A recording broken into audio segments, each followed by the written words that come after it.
हमारे साथ हैं सलीम भाई। क्या हुआ ये, मतलब इंडिया से भी यही हाल है, जिम्बाब्वे से भी यही हाल है, फिर इधर लाहौर मॉडल टाउन बुला के इन लड़कों को क्रिकेट खिलवाएं, क्या करें यार?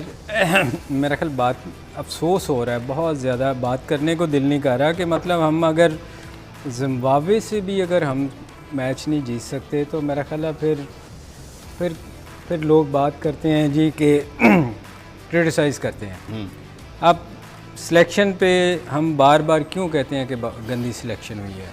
आप ये देखो, वसीम को मेरा ख्याल मैं पिछले जब से आपके इन प्रोग्रामों में आ रहा हूँ, मैंने 2-3 बंदों को बहुत क्रिटिसाइज़ किया था। उसमें से वसीम भी थे, फिर नदीम थे, फिर जनरल तुकीजा का बेटा था, जो इन लोगों ने कुछ नहीं किया और ये क्रिकेट बोर्ड में है। तो बात ये है कि अब मुझे वसीम आके टीवी पे जवाब दे लोगों को कि इसकी रिस्पॉन्सिबिलिटी कौन लेगा, कौन सी सिलेक्शन कैसी हुई है, जो आज आपको नज़र आ गया कि 130। देखें, जब विलियम्स अगर रिवर्स स्वीप ना मारता तो मैं और विक्की तो लेट आए थे, मैं और आमिर बैठे बात कर रहे थे कि अगर ये 160 कर गए तो हमसे मुश्किल होएगी। तो हम दोनों आपस में बात कर रहे थे, वैसे 130 भी मुश्किल लग रहा है। तो जो आज हमने किया है यार, ये पाकिस्तान अब क्या इस पे बात करें, किस लड़के का नाम लें? आप स्टार्ट से ले लें। स्टार्ट में पहले 2 ओवरों में ऐसे लग रहा था कि जिम्बाब्वे जो है वो पाकिस्तान बैटिंग कर रहा है। 2 ओवरों में 24 हो गया। उसके पहले ओवर में 14।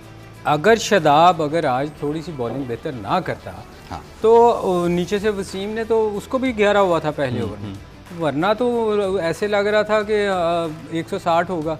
तो ये 130 नहीं हुआ, तो 160 करते तो फिर हमारा क्या हाल होना था। तो मेरा ख्याल है पाकिस्तान डिज़र्व ही नहीं करता कि अगले राउंड में जाए, जो हमारी परफॉर्मेंस है। नहीं, वो परफॉर्मेंस से ये बात साबित भी करें कि इंशाल्लाह वो कोशिश भी नहीं करेंगे। क्योंकि भाई वो बनाते हैं पावर प्ले में 47 रन 2 विकेट के नुकसान पे, हम बनाते हैं 28 रन सेम 2 विकेट के नुकसान पे। इंटेंट कितना क्लियर है, कितनी क्लैरिटी से हम अल्हम्दुलिल्लाह उतर रहे हैं मैदान में। देखिए, it's painful, it is painful. और जिम्बाब्वे से हार जाना end of the day game of cricket है। लेकिन जब पाकिस्तान ने आज शुरू किया तो ऐसा लगा कि पाकिस्तान थोड़ा सा जो है वो अंडर प्रेशर लगा। अगर आप थोड़ा सा उनके चेहरे देखें लड़कों के, तो usually they are very confident, हंसने खेलने वाले, बट प्रॉबली पहला मैच हारे हुए थे and they really wanted to do good in this match. और उसके बाद थोड़ा सा जो स्टार्ट था वो ऑफलाइन हुआ। ऐसे लगा कि जिम्बाब्वे की टीम को जब वो बॉलिंग करने आ रहे हैं, वी कैन अंडरस्टैंड कि उनको ये मैच जीतना था, जल्दी आउट करने थे, प्रेशर डालना था, नया बॉल था, बट हर एक चीज़ का एक प्रोसेस होता है। Everybody came in and everybody tried specifically कि हम कुछ ना कुछ करें, which was rightly so as a bowling. अगर मैं आपको एज अ बॉलर फीलिंग बताऊँ तो इट वॉज राइटली सो कि जी मुझे पता है कि यार मुझे आउट करने, मैच जितवाना टीम को। तो मैं हर जो भी बॉलर आ रहे थे वो यही कोशिश कर रहे थे कि हम कुछ एक्स्ट्रा ऑर्डनरी कर जाएँ, कुछ आउट ऑफ द बॉक्स, जिसका एडवांटेज आई थिंक जिम्बाब्वे ने बहुत अच्छा लिया। Once again Haris Rauf outstanding, power play में आए, 3 रन का ओवर किया, प्लस एरविन को आउट किया, he was the most experienced player उनका। और फिर नेक्स्ट ओवर में वसीम ने 1 विकेट ली। सो कहीं ना कहीं पावर प्ले में इसमें नो डाउट कि जिम्बाब्वे ने जो है जितनी भी बुरी बॉलिंग थी पाकिस्तान की, जितनी बैड बॉलिंग की है, उन्होंने प्रॉब्ली अटैक करने गए हैं पाकिस्तानीज़, लेकिन उन्होंने बहुत अच्छा उसको टैकल किया और एक बड़ा अच्छा प्लेटफॉर्म उन्होंने अपने मिडिल ऑर्डर के लिए छोड़ दिया था, जिस पर वो कैपिटलाइज करते हैं।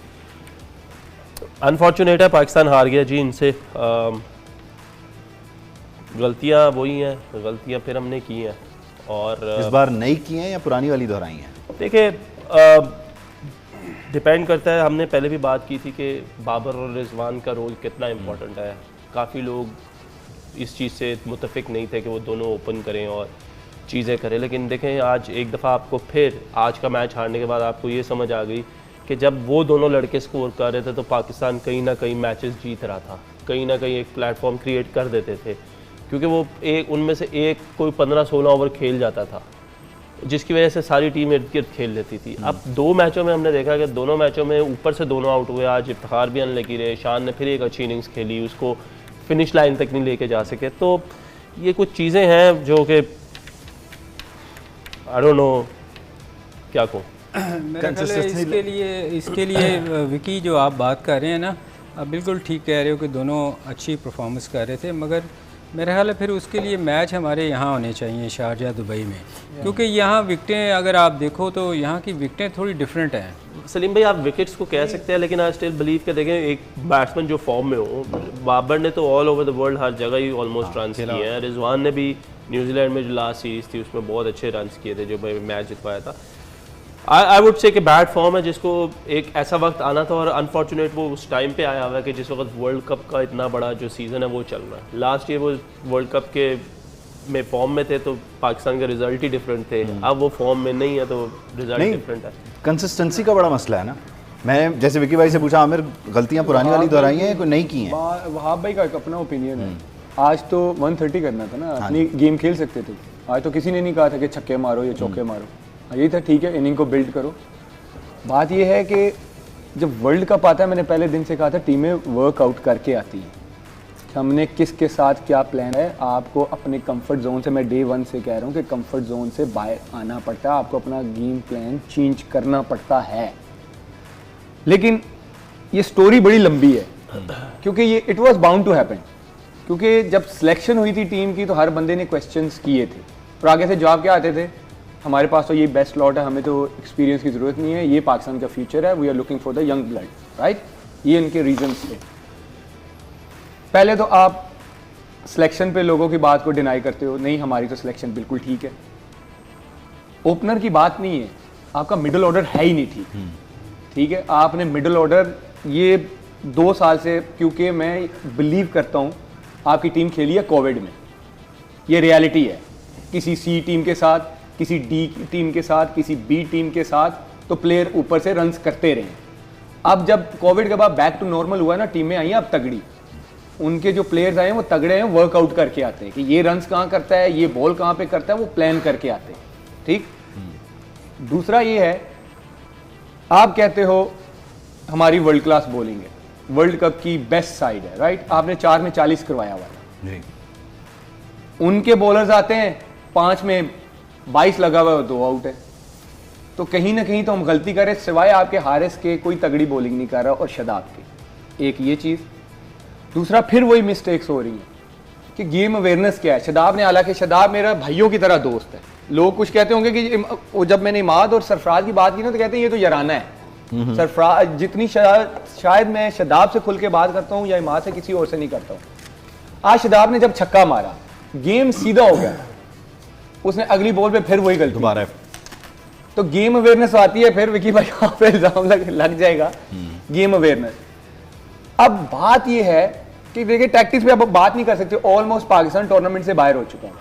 अब मिरेकल के लिए देखना, हम एक तरफ हम कहते हैं हमारी वर्ल्ड क्लास टीम है, वर्ल्ड बीटर्स हैं, अब हम देख रहे हैं बारिश हो जाए, साउथ अफ्रीका हार जाए, तो ऐसे मजा नहीं आता वर्ल्ड क्लास टीम जाने का, ठीक।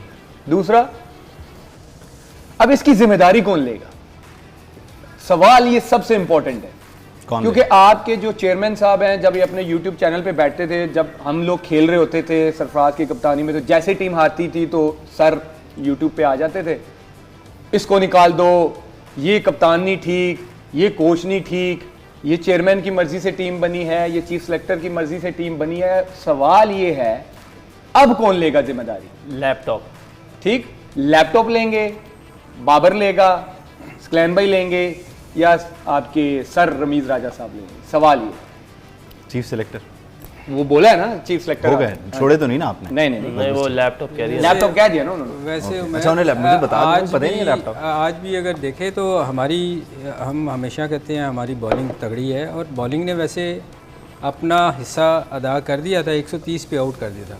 शाहीन ने नए बॉल से पहला ओवर नहीं, कराया। शाहीन की बात हम शुरू से कर रहे हैं। शाहीन एक इंजरी से आया 2.5 महीने बाद। हमने आपको पहले भी कहा था, अब शाहीन को हमारा ब्लेम करना नहीं बनता, उसको खिलाने वालों को बनता है। हम उसको ब्लेम नहीं कर सकते। हमें पता है एज अ फास्ट बॉलर एक बंदा जब इंजरी से वापस आता है, वो सर आते साथ आपको वहां से शुरू नहीं कर सकता। गन पॉइंट पे रख के नहीं कह रहा कि मुझे खिलाओ, आपको नजर नहीं आ रहा। आप ये क्वालिटी समझ लें कि अगर वो कह रहे हैं तो वो सारे रहे फिट है, हम एज अ बॉलर एक असेसमेंट करें, हमारी असेसमेंट गलत हो सकती है। वो लग नहीं रहा कि वो fit। शाहीन मैं दिखा देता हूं। Shaheen has always been a match winner और वो आएगा और वो अगले मैचों में करेगा। इंडिया वाले मैच में लेकिन और अभी के too मैच soon में था। आप देख के बता दें क्या फर्क आया, कुछ बेहतरी आई वो जरा सर दोनों में? देखिए अब Let's इसको बेहतरी देखें, he is trying his level best. मैं जितना शाहीन को जानता हूँ, Shaheen is a fighter. Yes वो लगा हुआ है खेल में, वो लगा हुआ है, wants to he play। is a fighter, he wants to play, he wants to do something for Pakistan. इसलिए मैं आपको कहता हूँ कि जी पाकिस्तान को आप शाहीन को तो आप किसी उसमें डे नहीं वन लेकर से आए। हमने कहा था, डे वन से हम कह रहे थे। मैंने आपको पहले कहा था, अगर पाकिस्तान आपको की याद हो bowling- कि ये लोग सोशल मीडिया पे तो कह रहे शाहीन आ गया, शाहीन आ गया, ये एक्सपेक्ट ना करे कि शाहीन आके टीमों को उड़ाएगा। क्योंकि मैंने फिर आज कह रहा हूं कि बॉलर एक हफ्ता नॉर्मल बॉलिंग नहीं करता तो वो बहुत पीछे चला जाता है। वो नी इंजरी से आ रहा है। नी इंजरी सबसे जालिम इंजरी है फास्ट बॉलर के लिए, जिसको कहते हैं ना कि करियर खत्म हो जाते हैं। आप ब्रेटली से पूछे, शोएब अख्तर, शोएब भाई जो है उनसे पूछें, उमर गुली भाई से पूछें, सोहेल तनवीर, इन लोगों के करियर खत्म हो गए। तो ये मैं ये कहता हूं, ये मेरा ऑनेस्ट ओपिनियन, क्योंकि आज हर बंदा परेशान है। एम्बैरेसिंग लग रहा है कि जिम्बाब्वे से हारे। जिम्बाब्वे से हम हारे, दिस इज वेरी ठीक एम्बैरेसिंग। है। हम वर्ल्ड कप खेल रहे हैं, ये हमें शाहीन दुख का है। खिलाने वालों से सवाल बनता है। वैसे हमें विकी, बैठ के यहाँ पे नजर आ रहा है। ये हम बात करते थे अक्सर कि पाकिस्तान को रन रेट